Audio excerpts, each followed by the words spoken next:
Hello dear students. आज हम बात कर रहे हैं अल्कोहल का निर्जलीकरण। अल्कोहल का निर्जलीकरण यानी हाइड्रोलाइसिस ऑफ अल्कोहल। निर्जलीकरण यानी hydrolysis of alcohol. Hydrolysis of alcohol निर्जलीकरण का मीन्स समझिए क्या होता है। निर्जलीकरण का मीन्स होता है H2 का बाहर निकलना। H2 यानी जल का बाहर निकलना निर्जलीकरण कहलाता है। फर्स्ट बात आपको ध्यान रखनी चाहिए कि H2 का निकलना निर्जलीकरण कहलाता है। तो हम बात कर रहे हैं यहाँ पर अल्कोहल का निर्जलीकरण। अल्कोहल से हमें क्या निकालना है, H2 रिलीज करना है। तो हमारे पास अल्कोहल है CH3CH2OH, ये अल्कोहल है। या करके लिख रहा हूं मैं CH3HHO, एक मिनट, CH2OH है, CH2OH। देखो कार्बन की वैलेंसी की बात करते हैं तो कार्बन की valency 2 hydrogen 2 bond 4, 1 hydrogen 3 bond, पूरी वैलेंसी है। कुछ नहीं किया मैंने, इस हाइड्रोजन को मैंने इस प्रकार दर्शा दिया, लेकिन 2 हाइड्रोजन तो है ना, 1 और 2 तो 2 हाइड्रोजन है। यहाँ पर देखो CH2 है, इस OH को मैंने नीचे की ओर दर्शा दिया। देखो हम बात करते हैं यहाँ पर, तो यहाँ OH जिस कार्बन से जुड़ा है वो क्या है, अल्फा कार्बन। OH जिस कार्बन से जुड़ा है वो क्या हो गया, अल्फा कार्बन। ये बीटा, ये डेल्टा, अल्फा बीटा डेल्टा। देखो यहाँ से क्या होगा, जब आप इसकी रिएक्शन कराओगे, कंसंट्रेट आपको लेना है यहाँ पर कंसंट्रेट H2SO4 और आपको हीट करने है। हीट यानी गर्म करना है। जब आप यहाँ पर कंसंट्रेट H2SO4 और हीट करोगे तो यहाँ से H और OH क्या हो जाएंगे, रिलीज हो जाएंगे, क्योंकि हमने यही तो पढ़ा, वाटर क्या होगा, यहाँ से रिलीज हो जाएगा। यहाँ से H2 निकल गया, बचा क्या, CH3 CH2 CH।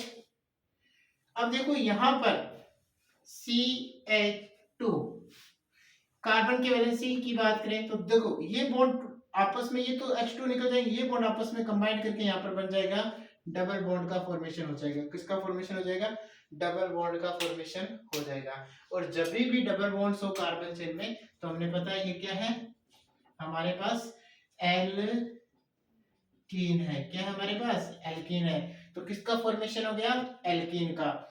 अल्कोहल का निर्जलीकरण कराने पर, अल्कोहल का हाइड्रोलाइसिस कराने पर हम किसका फॉर्मेशन करेंगे, एल्कीन का फॉर्मेशन कर लेंगे। देखो ये जो एल्कीन बनी हमारे पास क्या है, 1 2 3, 3 है तो प्रोप प्लस डबल बॉन्ड है, ये डबल बॉन्ड है तो प्रो इन लगेगा, डबल बॉन्ड है तो इन लगेगा, तो क्या बन जाएगा, प्रोप इन। प्रोप इन 3 carbon prop plus carbon chain में डबल बॉन्ड है तो ये लगा देंगे, बन गया प्रोप इन।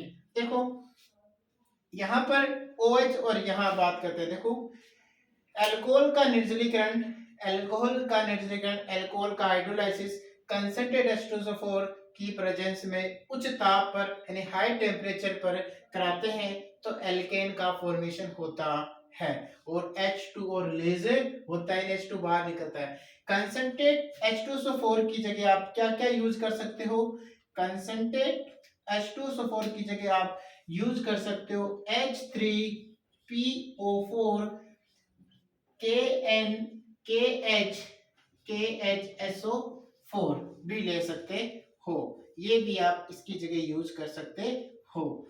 इसके अलावा इस अभिक्रिया को विलोपन एलिमिनेशन अभिक्रिया कहते हैं। इस अभिक्रिया को विलोपन अभिक्रिया भी कहते हैं, यानी एलिमिनेशन रिएक्शन भी कहते हैं। और इस अभिक्रिया को अल्फा बीटा एलिमिनेशन रिएक्शन भी कहते हैं। देखो अल्फा कार्बन से OH निकल रहा है, बीटा कार्बन से H निकल रहा है, इसलिए से अल्फा बीटा विलोपन या अल्फा बीटा एलिमिनेशन रिएक्शन भी कहते हैं। अल्फा बीटा विलोपन अभिक्रिया या अल्फा बीटा एलिमिनेशन रिएक्शन, क्योंकि अल्फा कार्बन से OH रिलीज होता है और बीटा कार्बन से H रिलीज होता है, इसलिए इसे क्या बोला जाता है, अल्फा बीटा एलिमिनेशन रिएक्शन। ठीक है स्टूडेंट्स।